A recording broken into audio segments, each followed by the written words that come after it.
Book 5th. For a Black Hunt, a Mute Pack. Chapter 1. The Zigzags of Strategy. An observation here becomes necessary, in view of the pages which the reader is about to peruse, and of others which will be met with further on.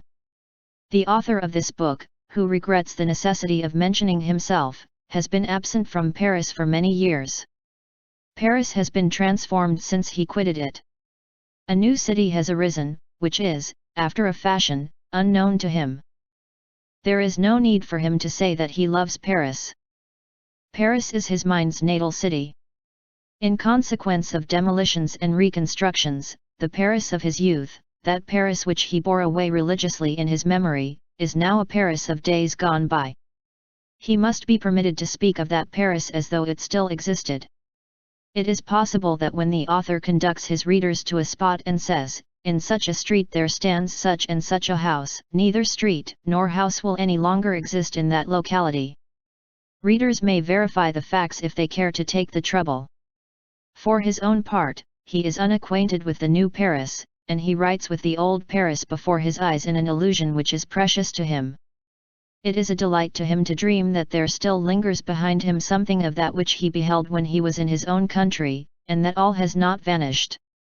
So long as you go and come in your native land, you imagine that those streets are a matter of indifference to you. That those windows, those roofs, and those doors are nothing to you. That those walls are strangers to you.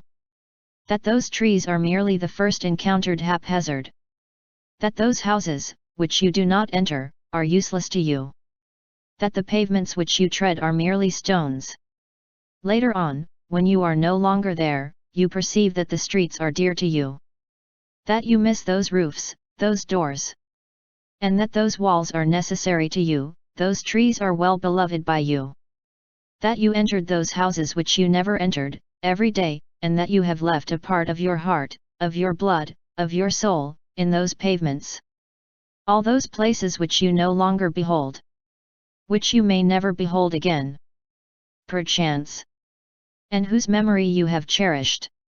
Take on a melancholy charm, recur to your mind with the melancholy of an apparition, make the Holy Land visible to you, and are, so to speak, the very form of France, and you love them.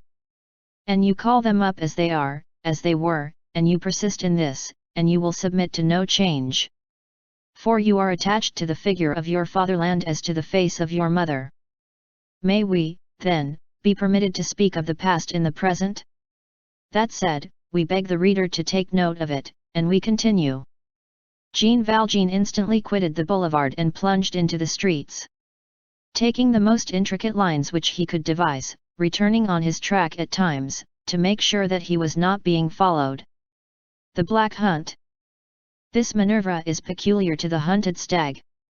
On soil where an imprint of the track may be left, this manoeuvre possesses, among other advantages, that of deceiving the huntsman and the dogs, by throwing them on the wrong scent.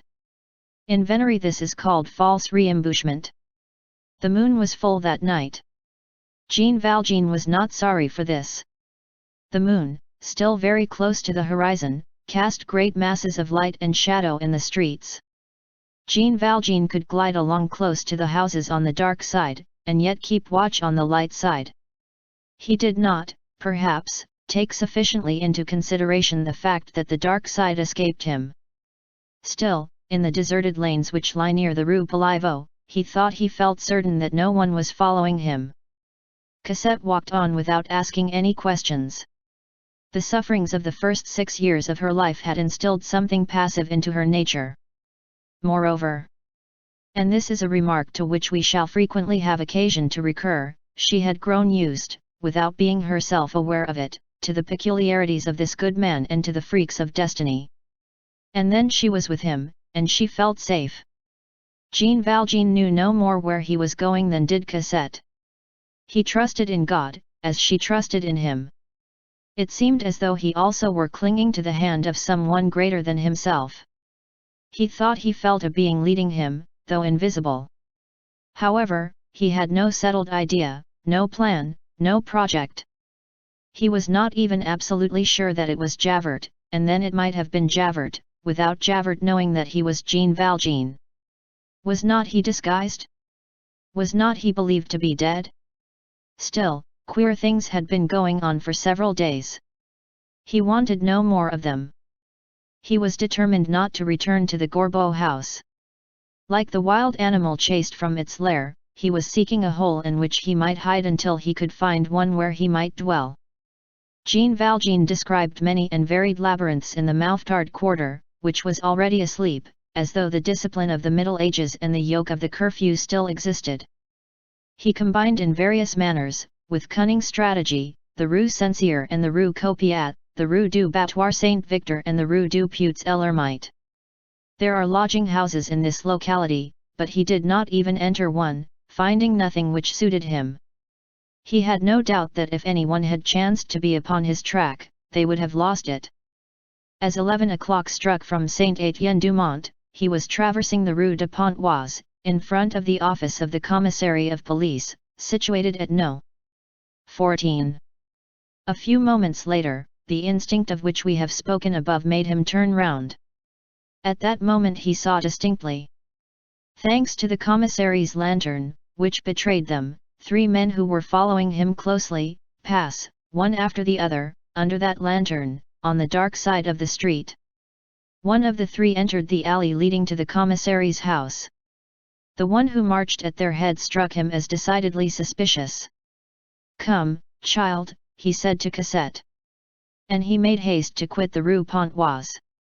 He took a circuit, turned into the Passage des Patriarches, which was closed on account of the hour, strode along the Rue de l'Épée-de-Bois and the Rue de l'Arbalète, and plunged into the Rue de Postes.